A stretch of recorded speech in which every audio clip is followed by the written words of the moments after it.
ഞാനും ഈ പഞ്ചായത്ത് മെമ്പർ വളരെ വ്യക്തമായി കേട്ടിട്ടുണ്ട്. യാതൊരു തർക്കമല്ല അത്. അതിനുശേഷമാണ് ഇവൻ സ്റ്റേഷനിൽ കയറുമ്പോൾ ഇവൻ അബോധാവസ്ഥയിൽ കുഴഞ്ഞത്. ആ അടിസ്ഥാനത്തിലാണ് ഇവനെ നിയോൾ കൊണ്ടുവന്നത്. നിയോളിന് സുഖമില്ലാത്തതിൻ്റെ പേരിലാണ് പിന്നെ ഇവനെ ഇങ്ങോട്ട് പെരുന്തമണ്ണ കൊണ്ടുവരുന്നത്.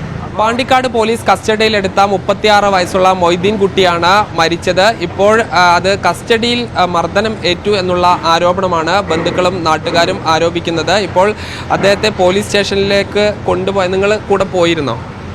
ഞാൻ കൂടെ പോവല്ലേ ഇത്. അതായത് പോലീസ് ഇവിടെ വന്നിട്ട് ഇവരെ വീട് വന്നിട്ട് അവരോട് ചെല്ലാൻ പറഞ്ഞു എന്ന് പറഞ്ഞ വിവരം കിട്ടി എനിക്ക്. ആയതിൻ്റെ അടിസ്ഥാനത്തിൽ ഞാനും പഞ്ചായത്ത് മെമ്പർ ജോജോ മാഷും കൂടെ ഞങ്ങൾ സ്റ്റേഷനിൽ ചെന്നു. സ്റ്റേഷനിൽ ചെല്ലുന്ന സമയത്ത് അവിടെ രണ്ട് പോലീസുള്ളപ്പോൾ വേറെ കുറച്ച് പിള്ളേർ അവിടെ ഇരിക്കുന്നുണ്ട്. അവരതിൻ്റെ മറ്റ് പ്രതികളാണ്.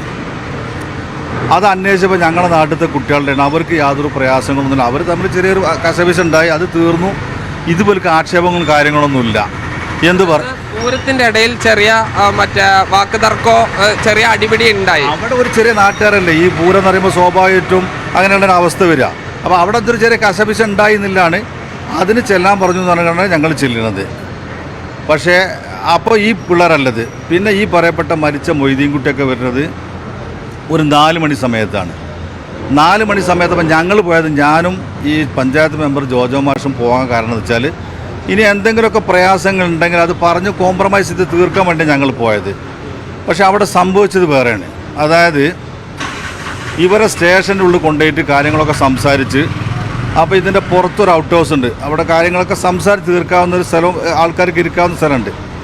ആ സ്ഥലത്ത് ഞങ്ങൾ ഇരിക്കുന്ന സമയത്ത് 2 പോലീസുകാർ ഞാൻ മനസ്സിലാക്കുന്നത് SI ആണ്, വന്നിട്ട് പറഞ്ഞു ജസ്റ്റ് ഒന്ന് പുറത്തിറങ്ങുന്ന കാര്യങ്ങൾ സംസാരിക്കാണ്ടാണ്.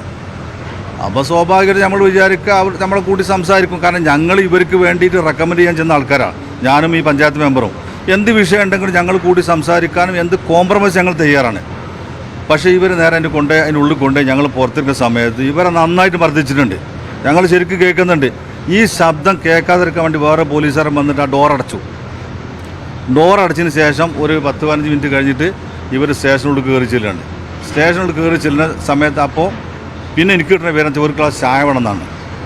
അങ്ങനെ ആ ചായക്ക് വേണ്ടിയിട്ട് അല്ല, ഇതിന് പുറത്തൊരു ഔട്ട് ഹൗസ് ഉണ്ട്. ആ പുറത്ത് ഔട്ട് ഹൗസിനാണ് മർദ്ദിക്കുന്നത്. പിന്നെയാണ് അവർ രണ്ടാമത് കൊണ്ടുപോയിട്ട് ചായ വേണമെന്ന് പറഞ്ഞപ്പോൾ എന്താണെന്ന് വെച്ചു ഞാൻ. അപ്പോൾ പറഞ്ഞിങ്ങനെ കുട്ടി അവനൊരു ചെറിയൊരു മോഹാലസ്യം വന്നിട്ടുണ്ടായിരുന്നു. അപ്പോൾ ഞാൻ കയറി ചെന്നു. ഇവൻ തടർന്ന് കിടക്കണപ്പോൾ ഇവന് മിണ്ടാനും വയ്യ, സംസാരിക്കാനും വയ്യ, ഒന്നൊരവസ്ഥയില്ല. അപ്പോഴാണ് പോലീസുകാരൊക്കെ കൂടിയിട്ട്, പോലീസും ഞങ്ങളൊക്കെ അവിടെ കൂടിയിട്ട് പോലീസ് ജീപ്പിൽ ഇവനെടുത്ത് നേരെ ന്യൂ ഹോസ്പിറ്റലിൽ കൊണ്ടുപോയിട്ട് അവിടെ ഒരു പ്രാഥമിക ട്രീറ്റ്മെൻറ്റൊക്കെ കൊടുത്തു. അങ്ങനെ ഏകദേശം ഒരു 1/4 മണിക്കൂർ കഴിഞ്ഞപ്പോൾ SIനോട് പറഞ്ഞു ഇനി പ്രശ്നങ്ങളൊന്നുമില്ല, ഒരു പ്രശ്നമൊന്നുമില്ല, ഇനി അവൻ വന്ന് ഒപ്പിട്ടിക്കാണ്ട് അവനും മറ്റാളും പോയിക്കോട്ടെ. അപ്പോൾ അവൻ എന്തെങ്കിലും സാറെ സംസാരിക്കാൻ പറഞ്ഞേ ഒന്നുമില്ല, ഇനി നമുക്കൊരു കാര്യം ചെയ്യാം, അവൻ ഒപ്പിട്ട് പോയിക്കോട്ടെ, മറ്റവനും ഒപ്പിട്ട് പോയിക്കോട്ടെ. അപ്പോൾ ഞാനവിടെ നിന്ന് പോന്നു. പിന്നീട് അറിയുന്നത് അവിടെ ഉള്ള സീരിയസ് ആയിട്ട് ഇങ്ങോട്ട് പോകുന്നതാണ്. അപ്പോൾ SI പറഞ്ഞതെന്ന് വെച്ചാൽ മരുന്ന് ഞങ്ങൾ കൊണ്ടുതരും, മറ്റേ ഞങ്ങൾ കൊണ്ടുതരുമൊക്കെ പറഞ്ഞത്.